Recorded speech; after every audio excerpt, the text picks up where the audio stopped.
To the girl who works at Starbucks down the street from my house on Delmar Heights Road, swear to God, I'm not a stalker. That's the title. When I asked you for a chai latte,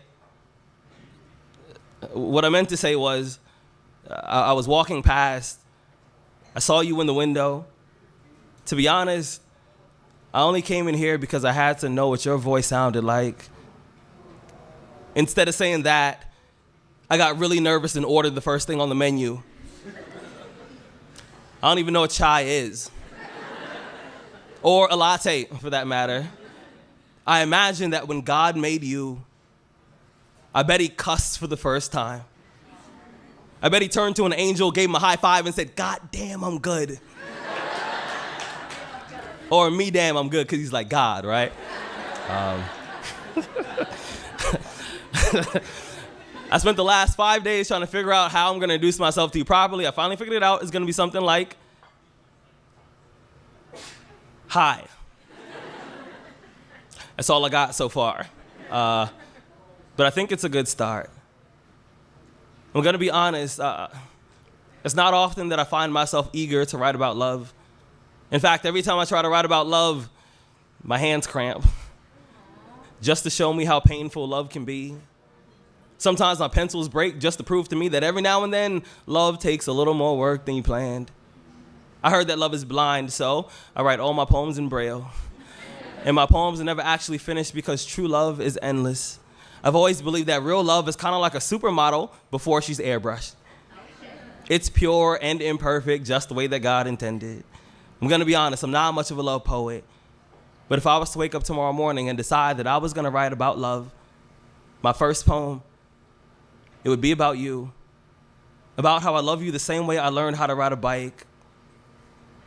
Scared, but reckless, with no training wheels or elbow pads so my scars can tell the story of how I fell for you.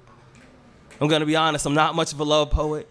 But if I was, I'd write about how I see your face in every cloudy reflection in every window. You see, I've written a million poems, hoping that somehow, maybe some way you'll jump out of the page and be closer to me. You see, I'm not much of a love poet, but if I was, I'd write about how you have the audacity to be beautiful, even on days when everything around you is ugly. I'd write about your eyelashes and how they're like violin strings that play symphonies every time you blink. If I was a love poet, I'd write about how I melt in front of you like an ice sculpture every time I hear the vibration in your voice, and whenever I see your name on the caller ID, my heart plays hopscotch inside of my chest. It climbs onto my ribs like monkey bars, and I feel like a child all over again. And I know it's gonna sound weird, but sometimes I pray that God somehow turns you back into one of my ribs just so I would never have to spend an entire day without you.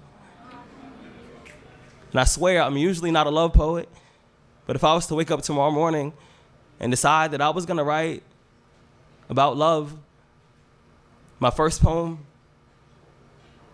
it would be about you. And after all of that, she was like, but how do you feel about me? And I said, put it like this. I want to be your ex-boyfriend's stuntman. I want to do everything he never had the courage to do. Like trust you. See, last night I had a dream. In this particular dream, I died in my dreams, awoke not knowing I was still asleep, and decided to walk. See, that night, I walked in my sleep. I slept in my walk. I walked backwards until I saw you for the first time, and I could barely muster the courage to introduce myself all over again. You see, I've been trying to find the right words. I've been trying to take the right steps for what seems to me like thousands of years, but something always seems to go wrong between us. We lived in Egypt. I was the Pharaoh's slave. You were his daughter. Loving you led to my death. They claimed I seduced you, and after they stole my life, I was resurrected as a mason. I made the foundation for your house. We met eyes for 2 seconds. You left and I didn't see you again until I died. I came back as a caterpillar. I turned into a butterfly. I landed in the palm of your hands. You brushed me away and the rejection killed me. When I woke, I was a kick drum. You were a snare. We were both owned by this drummer named Cozy Cole, and when he died, so did we, but I came back just to look for you. I left notes in random places, hoping that you would stumble across them. I carved our names in trees and then prayed that it would jog your memory. I whispered your name in the wind, hoping somehow, maybe some way, my voice would reach you, but it didn't, and I died. I died early. I died young with breadcrumbs in my hand, just hoping that you would find me, but you never did, so they buried me. When they buried me, they put these coins over my eyes, and I used them as bus fare to get back to earth just so I could look for you.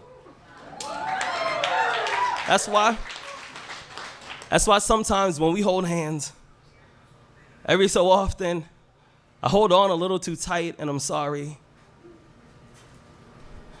I just don't want to lose you again. My mother told me, when you find the perfect woman, you got to do whatever it takes to make sure she stays next to you. Thank you.